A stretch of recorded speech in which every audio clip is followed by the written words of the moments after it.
Hello, today I will talk something about weak supervision.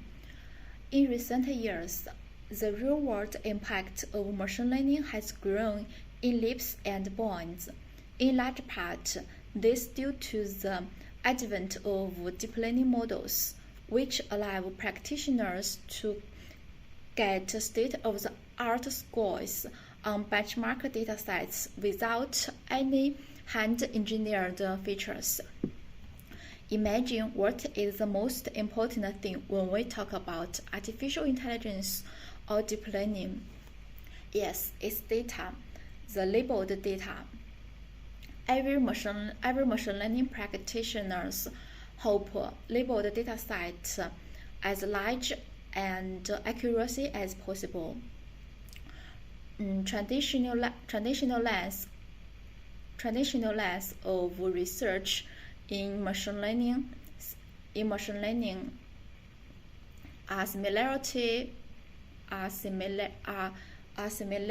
motivated by the greedy appetite of machine learning models for labeling training data. Locking of labeling datasets has become the bottleneck to bootstrap machine learning. Response to the need, many companies emerged to offer labeling services, labeling platform, and labeling solutions such as provide specific domain experts to label the data for AI algorithm. However, these hand-labeled datasets are very expensive and time-consumed. Besides that, tasks often change and evolve in the real world. For example, label guidelines, granularities, and downstream use cases change. All of this require relabeling. For all of these reasons, many machine learning practitioners have been turning to a weaker form of supervision, such as heuristically generating training data with external knowledge bases, patterns or rules or other classifiers. Essentially, weak supervision is about linking high-level and noisy input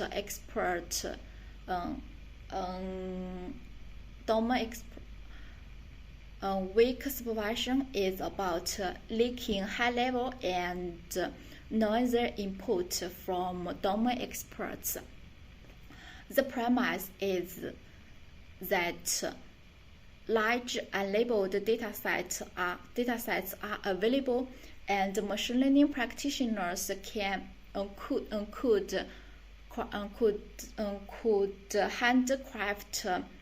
could handcraft many labeling functions to label the data.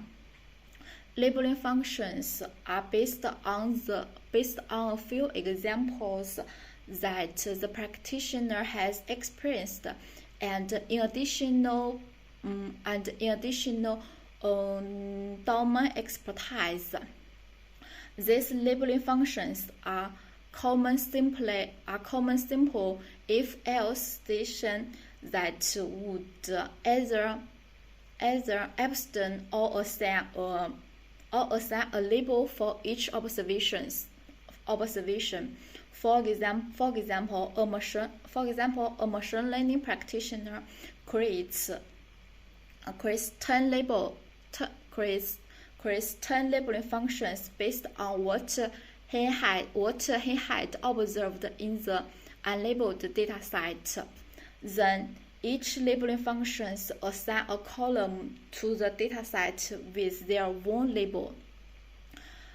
With their own label, the discriminator determines which labeling functions are more important and which are less important, based on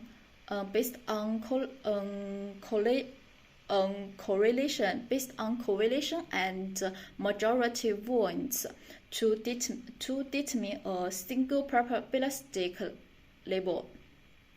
Next, the algorithm can be applied to new unlabeled dataset where 10 rows win in, and the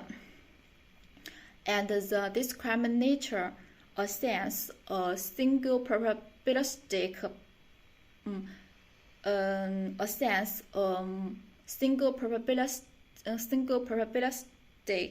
based class to each observation. Now, this labeled dataset can be used to train proper machine learning algorithms such as CNI, XGBoost, and others. New findings showing that weak supervision can be a very effective money saver to acquire label data.